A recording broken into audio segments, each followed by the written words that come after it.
For the next 20-ish minutes, I want to give you one thing that happy couples already do and any couple can learn. And let me start with some really good news. You're probably watching this because you care about your marriage. Maybe you want to take steps to make your marriage better, or you have this issue that you just can't seem to get past. Or maybe you're really tired of fighting under all the crazy pressures of life with things like financial stress, a worldwide pandemic, murder hornets, or fire tornadoes. Yes, in case you didn't know, fire tornadoes, yeah, that's a real thing now. And speaking of fire tornadoes, let me ask you a fiery, dangerous question. But when I ask you, don't say your answer out loud to your spouse. Don't look at your spouse. Don't elbow your spouse. Don't make that noise you make when your spouse frustrates you. Just don't. Okay, are you ready? Here it is. What is that thing your spouse does that triggers you? You may know immediately what that is. For those of you who don't, here are a few options. Money, sex, parenting, communication, and the biggest marital issue in North America, how to load a dishwasher. Yes, our spouse can trigger us. And this shouldn't come as a big surprise because our lives are so intertwined with our spouses. Almost everything our spouse does impacts us individually.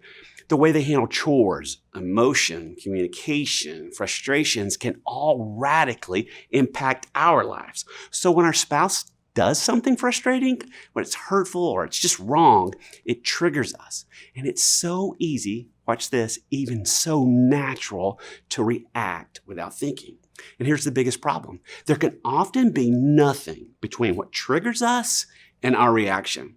Let me geek out on you for just a little bit with some neuroscience that explains what happens when you get triggered and why it is so easy to get into conflict. There's a set of structures in your brain called the limbic system. The limbic system is where your emotions begin. For all of you who think, wait a minute, I don't have an emotion. Yes, you do have an emotion. You have lots of them. If you've ever gotten frustrated or angry, you have emotions. So you're like, who knew? There is a part of the limbic system called the amygdala. When we are triggered by our spouse, the amygdala often jumps into action. The amygdala is responsible for sending us an alert that we aren't safe. This alert results in us taking steps to protect ourselves. And so the amygdala is a great thing. It's the part of our brain that makes us take our hand off a hot stove without having to think about it. We don't have to stop and say, ouch, this is hurting, like what I assume to be the second level of Hades, so I'll remove my hand from said pain. No, our amygdala is automatic, which serves us well when we need to protect ourselves from stoves and buses and wild boar and politics. But the fact is, when it comes to marriage, the amygdala is too efficient because we often react without thinking. And people typically tend to react in one of three ways: fight, flee, or freeze. If fighting is your thing, then when you're triggered, you tend to step toward the tension. If your thing is fight, then you typically step away from the tension. If you freeze, you freeze. Our amygdala reacts before consulting the part of our brain that's responsible for thought and judgment, which is called the cortex. This is the part of the brain that thinks and remembers logically that getting angry, it doesn't work, that issues are never resolved by fighting. It's the part of the brain that knows that hurting your spouse will not change their behavior. In fact, it often does the opposite. Just a couple of examples. Sometimes really neat, tidy people who want everything lined up, everything's got its place, everything in its place. Sometimes those types of people marry normal people. My wife is so neat, our junk drawer has dividers, which I tell her makes it by its very essence not a junk drawer. Sometimes savers marry spenders, and the savers rob joy from the spenders. That's how that works. But my wife, she thinks it's absolutely okay to postpone good things and good times. You may be thinking, why is he only choosing examples that trigger him about his wife and not what he does to trigger her? It's because I have a microphone that you can't see, and I asked her to be on this video and she declined. So that's kind of on her. Once again, the problem is we react without thinking because we're hardwired to do so. While this doesn't excuse things, it does help explain things. It explains why people who really want to be a good spouse find themselves doing and saying again that thing they promised that they would never do or say again. Knowing what is going on in your brain when you're having tension is such a good thing to know. I don't think most people know this. I didn't know this until a couple of years ago. Nobody tells you this stuff. That's why I'm telling you. But what's even more powerful than knowing why something isn't working is knowing how to make it work despite it.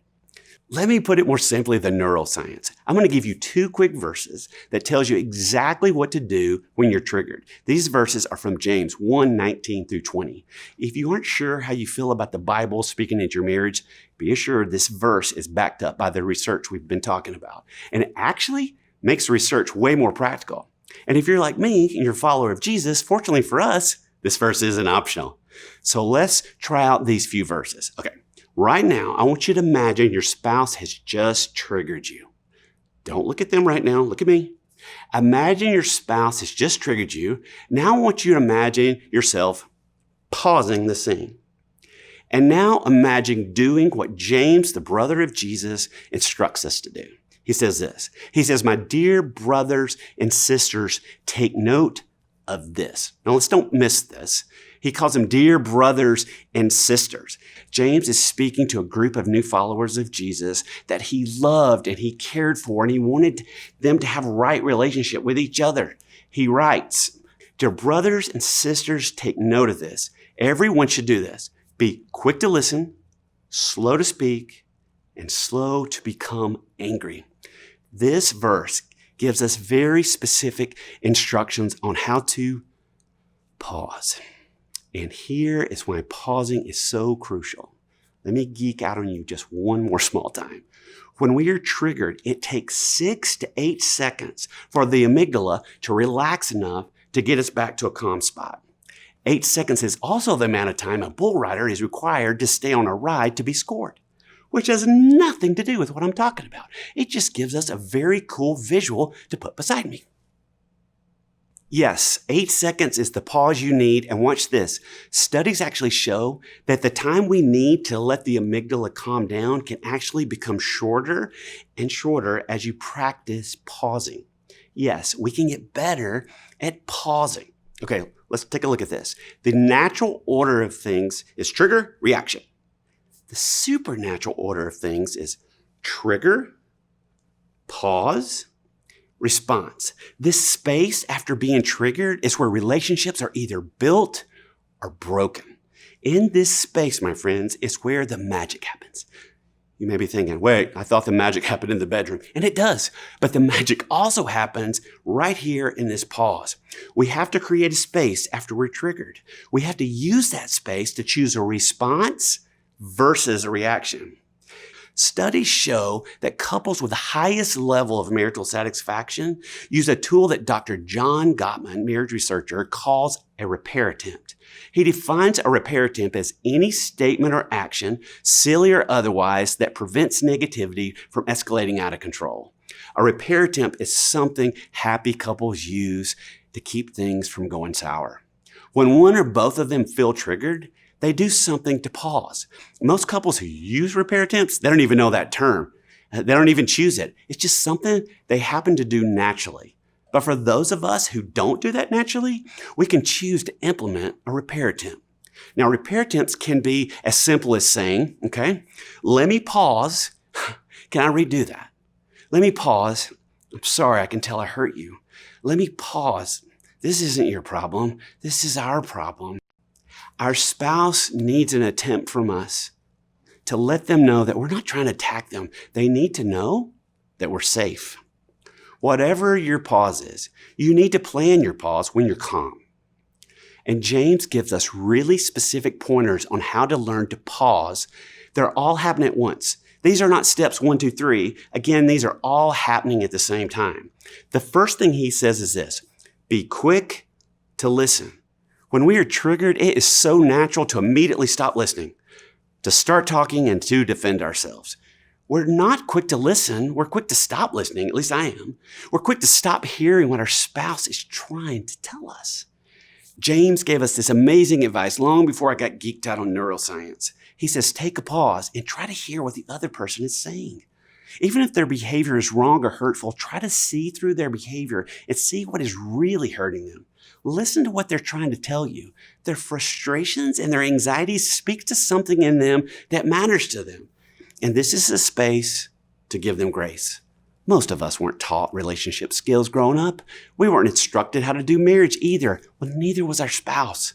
And this is the time, this is the space to give them grace, to listen to what they're really trying to say. Maybe you've never really heard them on a specific issue. Or maybe you understand their opinion on this issue like nobody else. But maybe, just maybe, you're wrong. You don't. Maybe you don't understand fully. Maybe there's just one piece of information or hurt that you just don't understand. I saw an amazing illustration of this. One of the things my team and I do is to create small group video series. And one of the series, I told couples that I would be interviewing them, but right before the director said action, I said to them, "So, I've decided that I'm not going to interview you. I'm leaving. I'm going to let you interview each other." I instructed them to ask their spouse a question and not to have too much comment on what they said. I assured them that they would get their turn when their spouse asked them the same questions. Michael and Shamika were interviewing each other, and the conversation went a little bit like this. She asked him, "How can I make our home a better place?" He said, "When I come home at night, I just need a few minutes to unwind before you and the kids start talking to me. There are times I'm not even in the door good and you're asking questions about the next day. I have to talk to people all day long, so when I get home, I just need a moment." Despite the fact his wife remained calm and had no big response, you could tell she had been triggered. You could see it in her eyes and slightly in her body language. It was now Michael's turn to interview Shamika, to ask her the same questions, which included, "How can I make home a better place?" She said very calmly, "When you come home from a day of being at work, you seem frustrated to see us. Everywhere you go, you're talking, at work, at church, even with strangers. Then you often tell us when you arrive home that you don't have any more words, and that hurts. The reason I asked you questions about the next day is you come in typically late, and I need the answers to make the next day work for our family." He seemed taken back. Off camera, he said to her, "Oh, honey, I never knew you felt that way. I don't know how I missed that. I'm so sorry." Perfect. This is a great example of what couples can talk about when they aren't mad. So many married people only talk about frustrating things in the middle of frustrating things. They only talk about money when they're frustrated about a surprise purchase on the credit card bill. They only talk about chores when someone has left a big mess. They only talk about sex when the offer has been declined. But when couples' brains and bodies are calm, they can talk. More importantly, they can listen. And don't miss this. The husband in the story I just shared with you was not a bad man. In fact, I intentionally invited him to be part of the video series because he's an extraordinary man. While it's easy to write him off as clueless or insensitive, he's like many of us, no ill intent. He just missed it. His brain and his body weren't on his side when he was triggered by his wife's questions, and he didn't know it. He had been taught how to do his job, but not how to be a husband. Now he knows. Now he can make a different choice. Now he knows to listen when there's a tension. And we can too. I've seen countless couples at marriage retreats and events be able to talk about some very tough things because they aren't in the middle of those things. Their brains are set up to win. More importantly, they insert a pause to allow God a space to help them. But let me put a pin in that and come back to it at the end. It's too important to whiz by. The second thing James says is this: be slow to speak. Okay, don't miss this. If you get this part right, it could revolutionize your relationship. This could be the thing you've been needing to do for 30 years. Married people say to me all the time, "Just tell me what to do." And I always give them this one piece of advice, especially when it comes to conflict. I say to them, and I say to you, and I say to me, when you are triggered, don't talk. Don't say anything negative with your words or with your body. Studies show that 80% of communication is nonverbal.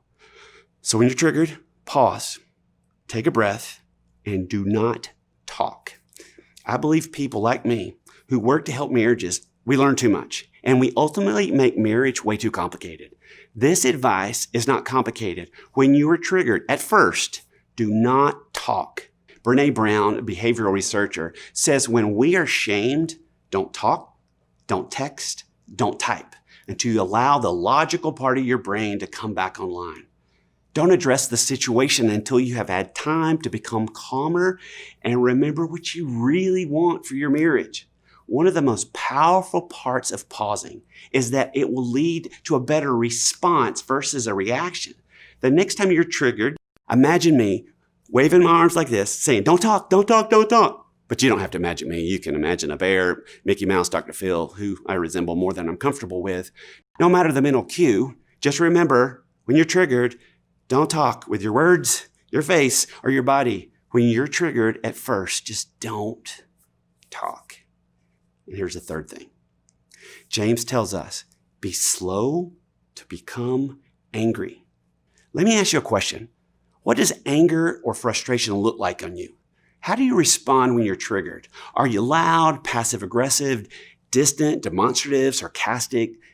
How does anger fit you? What does it look like on you? Because here's the problem. It almost always leads to something going wrong in your marriage. But this isn't what you want. You don't desire tension. None of us desires tension and pain. Most of us don't want to intentionally hurt our spouse. And don't miss that word there, become. This is why pausing is so important. You don't want to become the spouse you don't want to be. You don't want to be the spouse who says whatever they want or acts any way they want when they're angry. That's what we did when we were kids. And I can tell you though, from experience, I can handle anger like a child. But we're all too big for that now. We're big people and we can make a choice. You can choose a response versus a reaction out of anger. You can choose to pause. You can choose to listen, not to speak, and to control your anger. As temperament expert Kathleen Edelman says, you choose the words you use. Yes, you can choose. And here is some even better news. And I've actually saved this to the end because I believe it's the most powerful thing you can do immediately after you're triggered to help you pause.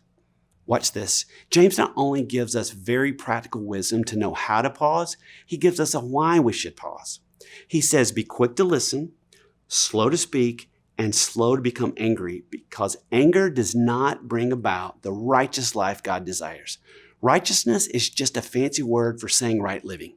It's called doing this thing called relationship right. It's about having the relationship God desires for you to have.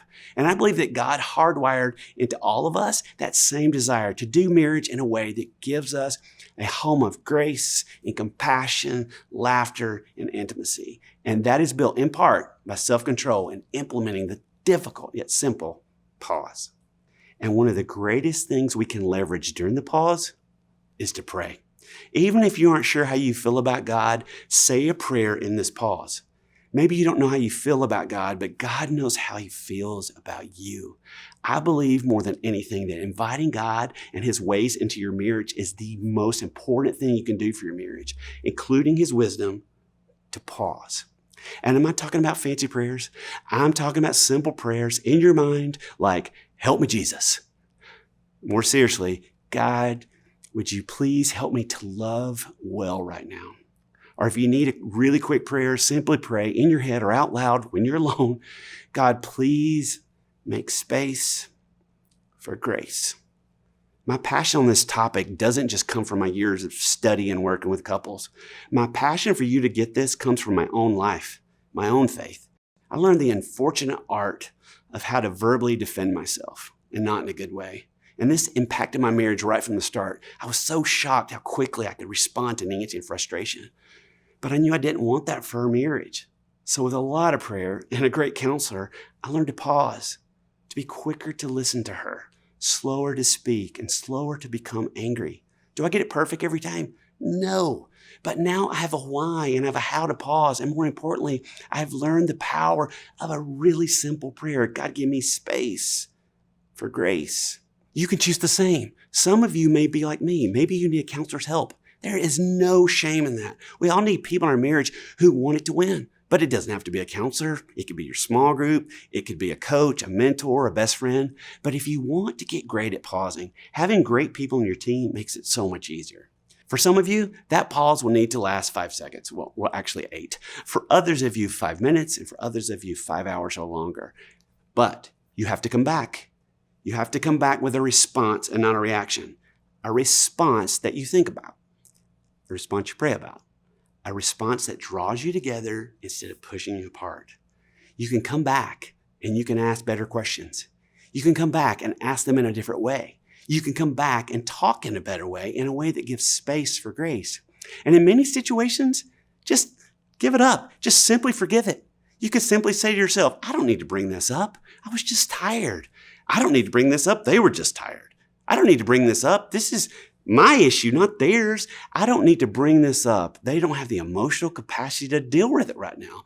I don't need to bring this up because it simply doesn't matter. I don't need to bring this up because we're wired so differently. We are never going to see eye to eye on this issue. But make no mistake about it, we can decide to keep no records of their wrong. And I'm not talking about stopping communication. I'm talking about grace. I'm talking about picking your battles. I'm talking about pausing to communicate in a way that leads to connection. Learning to pause conflict before it gets out of hand can be a game changer for your marriage. Right now, we're in the middle of some crazy, crazy times. For so many of us, our marriages have never felt so much frustration and tension. So it's understandable if you're struggling. But what if we use this time to practice being a better spouse? Specifically, what if we practice pausing when we're triggered? We've never had more opportunities to get good at it. What if you became a pro at not letting silly fights lead to serious damage? What if your kids saw you modeling a healthy way to handle conflict?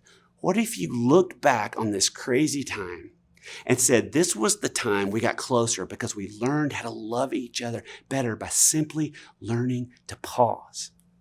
Come on, people, you know how to pause. You know how to pause Netflix. You know how to pause YouTube. You know how to pause SpongeBob, who demands to be paused. You know how to pause. The pause symbol, it's everywhere. So this week, and hopefully way beyond, when you see that pause symbol, when you use a pause button, remember that pausing is what happy couples do and any couple can learn. You got this. Be quick to listen, slow to speak, and slow to become angry. Be quick to pause.